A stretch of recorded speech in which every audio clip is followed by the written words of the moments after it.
दिल सुनाए करे जा मिले ना दवाई दर्द करतावे है जा काढ़ के देतानी दिल सुनाए करे जा ले जा जन ले जा ससुराले दिल ले जा जन ले जा ससुराले दिल ले जा।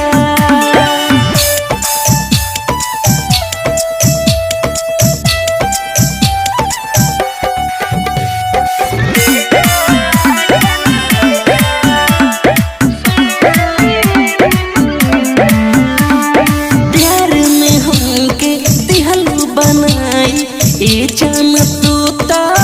पागल हो पागल पागल सुने के लोगवा अब तो सभे कहे लागल हो प्यार में हमके दिहल बनाई ए जान तू ता पागल हो पागल पागल सुने के लोगवा अब तो सभे कहे लागल हो रही संगे धड़कत हरा प्यार के निशानी राजा बनो दोसर के हो राजा के तू रानी ले जा जन ले जा ससुराले दिल ले जा जन ले जा ससुराले दिल ले जा।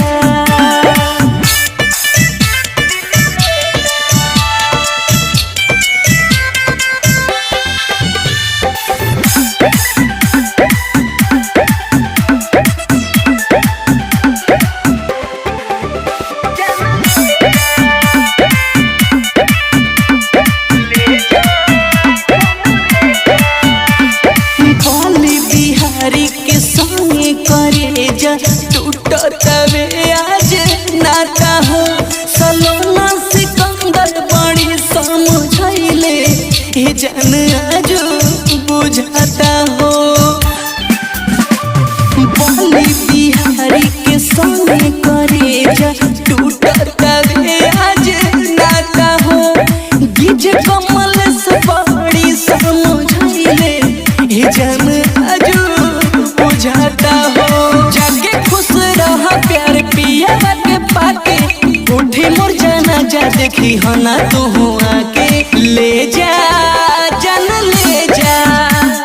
ससुराले दिल ले जा जन ले जा ससुराले दिल ले जा। Kamlesh recording studio Mohammadpur.